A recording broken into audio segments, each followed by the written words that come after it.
printed out speech. And then, of course, I made a mistake, or not really a mistake, it was a great pleasure, of talking to Sheila Jeffries by the coffee, who now lives like this. So, my name is Emma Thomas, and when I was about 11, my father said to me, I have a woman's brain in a man's body, and I'm a transsexual. And for various reasons, which I've explained in detail in my writing, because my mother was a schizophrenic, I ended up in the custody of my father, and I lived with him until I was 18. So I saw my father grow breasts because he was taking hormones, and he had the operation, and he went through what I think we would call the old school transit process. And about sort of 2015, I started to see this kind of rise in transgenderism. And one of the things that was quite interesting to me was these family pictures that started to emerge. And I want you to think about sometimes when you see families where the father has transitioned in the media, cast your eye back, right? And there's the wife and the child or the children, and they're all kind of smiling. It doesn't really reach their eyes. And one thing that I think that feminism does is it looks at a picture, and it doesn't just look at the man in the picture. It looks at the women and the children in the picture and asks, what's going on there?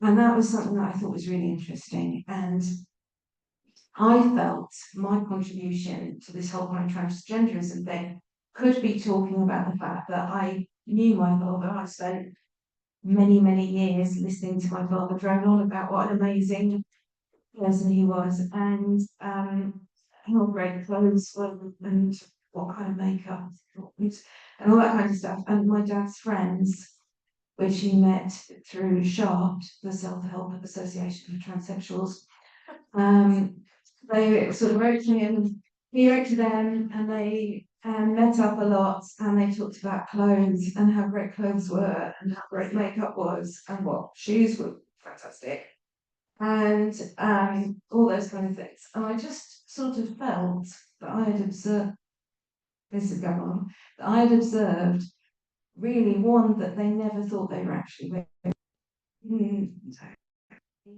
Also had a really weird attitude to women, right? Just at a visceral level, they didn't like women. Women were a sort of other thing that existed over there, and you made fun of them, or you alienated a bit from them, and they didn't really like the women who'd been their partners, and they didn't really understand them. And in my sort of future experience, my experience as a person in the world is I've met loads of men who really love their partners and like women and, very sympathetic and all this kind of thing. This is not my father and his friends, right? This is, and you realise as you go on that transgenderism is it's sexism.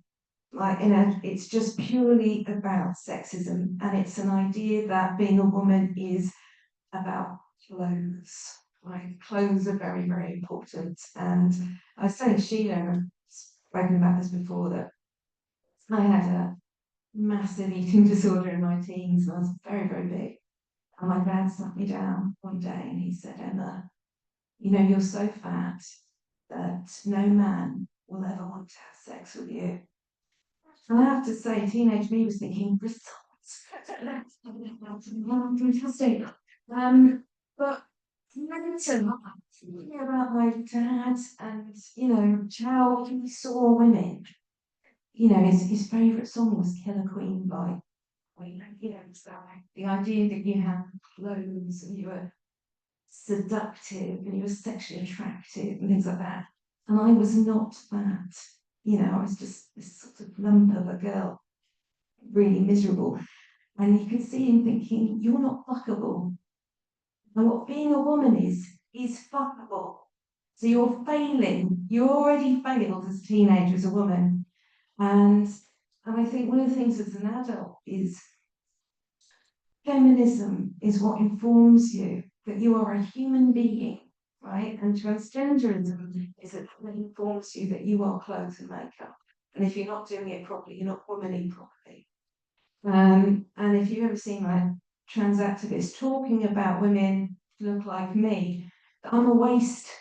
I should be feminine. I'm a waste of an opportunity to be feminine. And that's from why I'm wearing the same shoes right now. Things for gardening. Okay. So, all right. So I sort of decided that I was going to set up a website in 2019 and talk about my experiences. And honestly, I was just thinking it would be like a misery memoir, and I would talk about how sad I was, how my dad was so horrible. And then some political people got in touch and said, no, shoot, we should be looking at these things. And I was a bit relieved because I'm really quite started stuff. I thought, oh my God, I should do something else. This is good. And certain things were happening as well. With Trans Widows Voices was coming up, and we were lucky enough. I was lucky enough to be with Tinsel Angel at the WDI conference in 2023, and that's quite a big deal for us to kind of be speaking out in the public about what we were doing. And of course, it's feminist groups who straight away gave me a voice. The first podcast I did was Object, which is just fantastic. And Kelly J always hands me the microphone, if I end up for Let Women Speak or Standing for Women, as it became. The Women's Declaration obviously really supported. WRN gave me a ton of support and gave me technical help in making podcasts. And then amazingly, Vashali signed up, got in touch and said, would you like to be in my film Behind the Big Glass? Would I? Yes, I would. Absolutely amazing experience. And it's on YouTube. Please go and watch it. This is feminist activism. This is giving voice to the most marginalized people. We are not powerful. The reason why you see my face all the time is that we have to be anonymous. And so few of us are willing to speak out or able to speak out because we have to be anonymous for the rest of our families, for other people. But since my grandparents died, it's just been a lot easier for me because I've got nobody really who's, would suffer from me speaking out. So here I am. So, well, I wanted to make an observation. I think it's a good place to do it. Is the difference in our how I'll start with female compliance has been baked in to transgenderism very early on. So even when you look back, and here I am, like transsexual history nerd, this is my mastermind, topic, unfortunately. Back in the day, right, Jan Morris, you remember her? Jan Morris, April Ashley, Tula, beautiful Caroline Cossey, looked at Bond Girl, looked amazing, as long as you didn't have a picture of them next to an actual woman. Kind of like, that sort of thing. The idea of female compliance was always there, wasn't it? So when they arrive, they expect the women to just go along with everything. You notice the assumption was they'd go into the toilets, they'd go into the changing rooms. Oh, I'm a bit naughty, but the women will be kind, right? And what I think has been our amazing evolution over the last few years is that boundary. And I say, no, it's right. And I think one of the things I think about WCI and think about Sheila Jeffries, hold the line, right? This is the important bit. Who are you holding the line for? You're holding the line for every woman who says no. And that ability to say no has become really important. So you'll notice, for example, a few years ago, it was quite normal to have a trans-identified man on a panel talking about transgenderism and feminism. WPUK, saying anything about them, but WPUK had quite a few Tims on the panels and things like that. And I think women were afraid to be called transphobic. They wanted to be compliant. They wanted to, we had quite a lot of quite violent stuff being said and done. And over time, things have evolved and things have changed. And one thing that I think was really important was Julia Long wrote an essay, which I urge you to read, called A Meaningful Transition. And it's a fantastic piece of writing. And in fact, it was Julia Long who, I just listening to her talk about language, it was then that I stopped talking about my father. and using she. And I was actually talking about my father as a man. That has been one of the most liberating and empowering things that ever happened to me. It broke a mold, it broke something, and the thing about feminism is we liberate each other, and that's as important as all the campaigning we do, is we meet and we talk and we use our language and we liberate each other. The transsexual transvestite divide is interesting. My father told me I'm a transsexual. We have the Beaumont Society stuff, which is a sissy transvestite stuff, maids and all that kind of thing. So that's not me. No, that's not me. I'm a transsexual. And the transsexual joke is, what's the difference between a transvestite and a transsexual? About 11 months. There is no difference between them. And you notice that post the Trump, giving,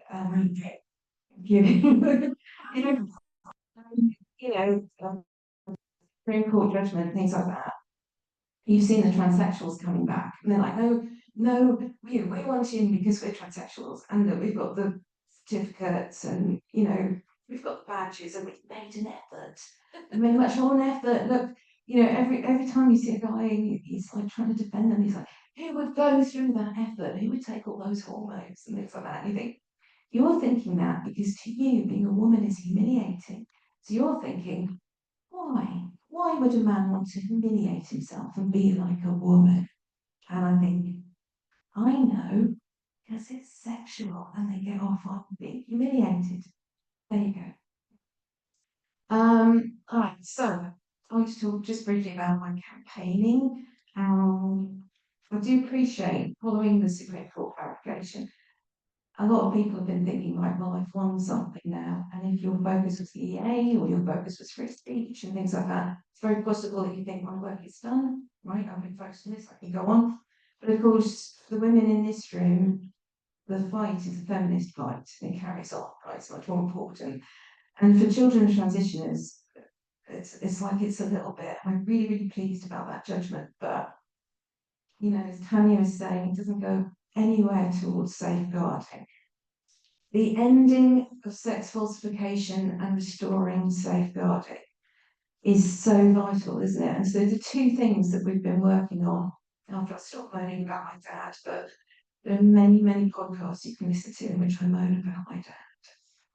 Single sex spaces in Bristol. Okay, so I don't live that far from Bristol. One of our members lives just outside Bristol, and she was looking for some support, recovery from I can't tell you all the details, but her father's a sex offender. It's just really, really distressing.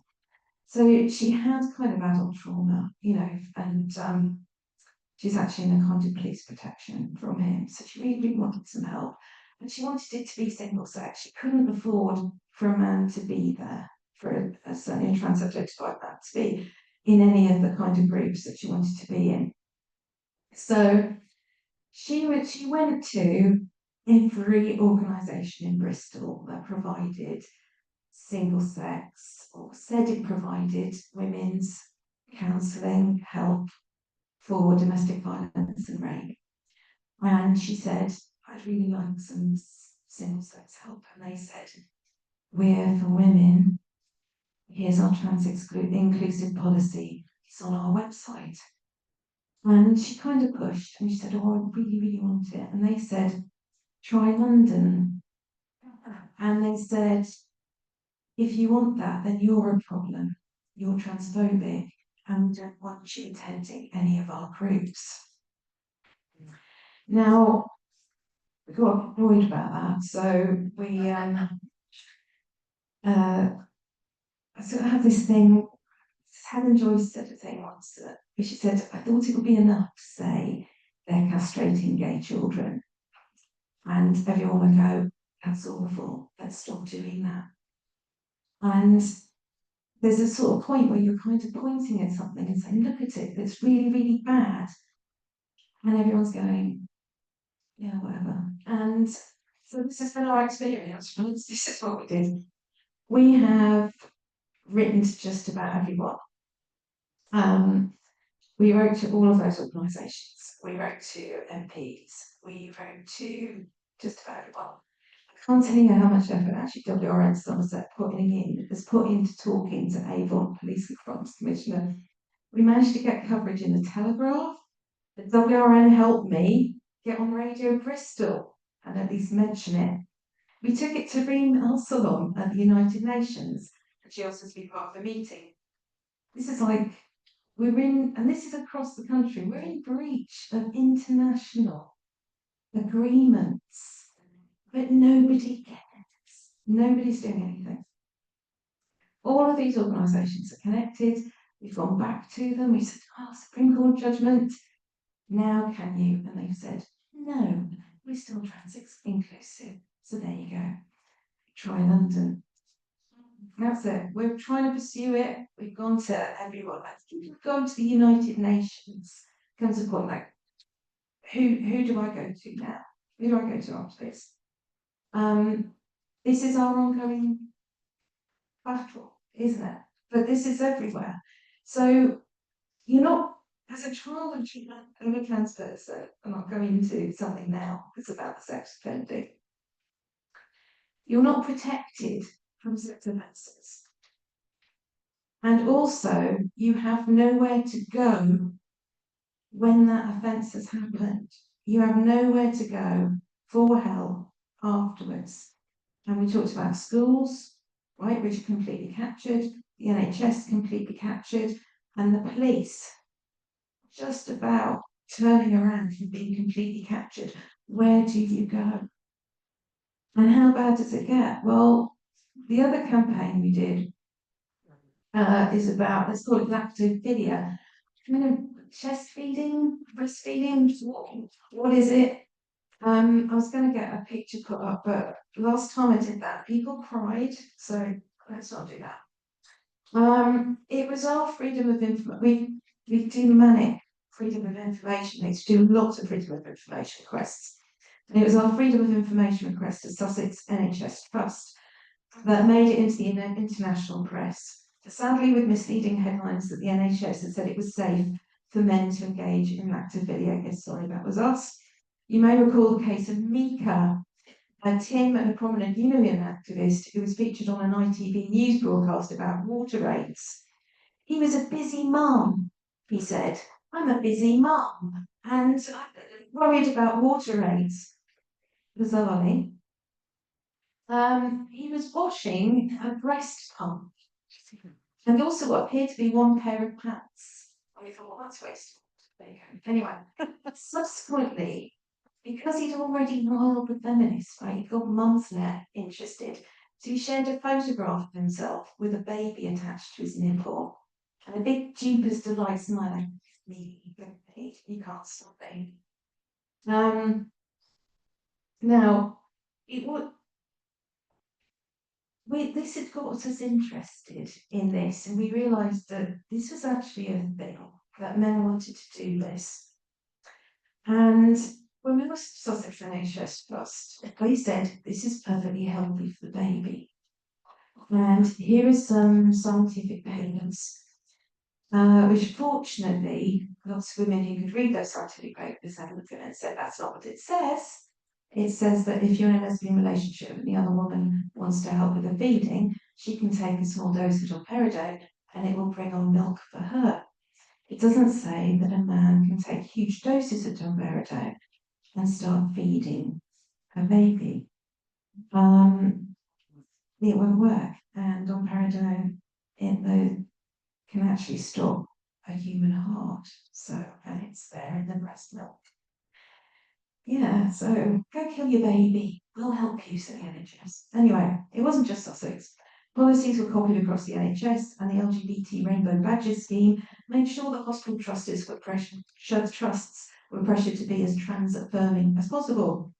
We still haven't received answers to our freedom of information requests from some hospital trusts because they found the questions offensive to begin with. How dare we talk about fetish? Dare we talk about men and sexual use of children? I think a lot of campaigners in these areas have similar experiences, particularly when we're talking about male sexual behaviour. The organisation will enable the behaviour, but object to us talking about it. And just talking to Sheila Jeffries earlier, this is her experience, right? This is the experience. You write about it, you talk about it, nobody wants to listen. It's nasty. The subject is nasty. It's sexual. It's gross. Why are you talking about this stuff? So we had people literally going, your question's offensive, so we're not answering it. There are clearly no safeguarding assessments being carried out for the children being used in this way. These babies are being abused, they are the subject of medical experimentation and are being groomed for future abuse. So, think about it. Say someone announced, I'm going to do an experiment and I'm going to feed babies domperidone-laced secretions and see how it goes. Ethical? Do you think it will be improved? Well, it is. It's gone under the radar, right? So here we go. The NSPCC has refused to help us. Wrote to them. They ignored our formal safeguarding complaints. We wrote to them, then we made a formal safeguarding complaint. Okay, and they just ignored us.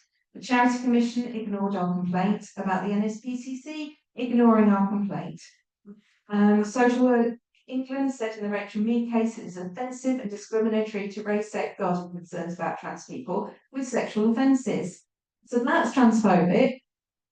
And here's the key thing. Being the children of trans people means that you're not subject to the same protections as other children. Last paragraph. I think coverage became too focused on the drug content of the fluid men giving to babies, without talking about the very simple fact that this is done for sexual enjoyment. Our longer, broader task is to talk about and be heard about transvestic fetishism, autogynephilia, and the exploitation of women and children. Even if the fluid was healthy for the baby, which is most definitely not, a man putting his nipple in a baby's mouth is sexual abuse. We finally got an admission from NHS Sussex that the papers they supplied us that they claimed to prove that men are feeding babies healthy, but in fact not about men at all. We've had some assurance that care will be evidence-based in the future. But what about men around the world being able to buy the meds to do this and encouraged by others to use a baby in this way? This is a failure of both safeguarding and free press investigative journalism across the board. Thank you.